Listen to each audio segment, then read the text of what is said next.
প্রিয় খামারি ভাই বোনেরা, সবাই কেমন আছেন? আশা করি সবাই ভালো আছেন। 1000 মুরগি তুলতে কত টাকার প্রয়োজন? 1000 মুরগি পালতে কয় টাকা লাগে? একটা ফার্মে কি কি লাগে, প্রথম অবস্থায় কি কি করতে হয়, আজকে আমি সে বিষয় নিয়ে কথা বলবো। যারা ফার্ম দিতে চিন্তা করতেছেন, ফার্ম কিভাবে দিবেন, কিভাবে ফার্ম দিলে আপনার লাভ হবে, সেই বিষয় নিয়ে আলোচনা করবো এখন। তো ভিডিওটা শুরু করে একটা বন্ধু আপনার কাছে, যারা এখনও আমার ইউটিউব চ্যানেলটা সাবস্ক্রাইব করেন নাই, ইউটিউব চ্যানেলটা সাবস্ক্রাইব করে দেন। আর যারা আমার ফেসবুক থেকে ভিডিও দেখেন, ফেসবুকটাকে ফলো করে দিবেন। সবাইকে অসংখ্য ধন্যবাদ। 1000 মুরগি ফালতে প্রথম অবস্থায় আপনার একটা ঘর লাগবে।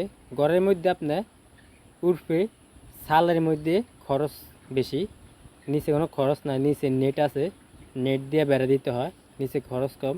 একটা ঘর করতে শুধু সালটার মধ্যে একটু খরচ বেশি। সালটা কমপ্লিট হয়ে গেলে সাইড দিয়ে নেট দিয়ে দিবেন। নেট কমপ্লিট হয়ে গেলে আপনি ফাঁকা করলেও পারেন, ফাঁকা না করলেও পারেন, কোনো সমস্যা নাই। মাটি হলে আরও ভালো, ফাঁকা করলেও বালা, না করলেও বালা।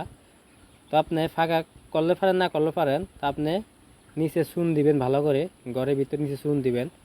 চুন দিয়ে 3-4 দিন গ্যাপ রাখবেন, নতুন ঘরটা চুন দিয়ে 3-4 দিন গ্যাপ রাখবেন। গ্যাপ রাখি এরপর আপনি বুটিং করবেন।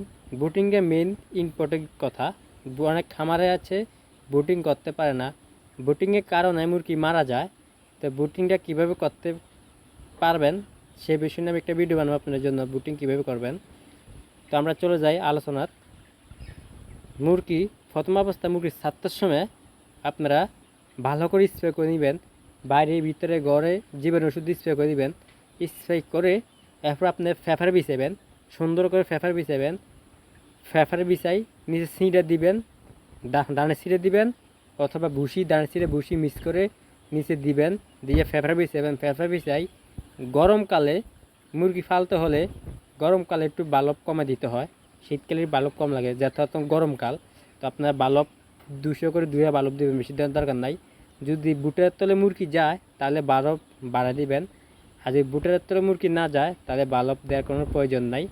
তো আপনারা বালব 2টা করে দিবেন। দেওয়ার পরে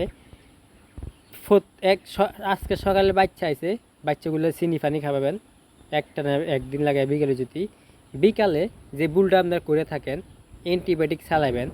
মুরগির যদি অ্যান্টিবায়োটিক না চালান তাহলে মুরগির নাভি শুকাবে না, আর নাভি যদি না শুকায় এই মুরগি কখনো ওজন ও ওয়াইট বড় কখনো হবে না, সবগুলো ছোটো থাকবো, বেচতে পারবেন না, কম দামে বেচতে হবে। তো আপনারা বুটিংয়ের সময় ডাক্তার লাগে পরামর্শ করে অ্যান্টিবায়োটিক খাওয়াবেন। অ্যান্টিবায়োটিক খাওয়াইলে মুরগির নাভিটা শুকাবে তাড়াতাড়ি। নাভিটা যদি শুকায় তাহলে আপনি মুরগিগুলা তাড়াতাড়ি বিক্রি করতে পারবেন, মুরগিগুলো তাড়াতাড়ি সুস্থ হয়ে যাবে।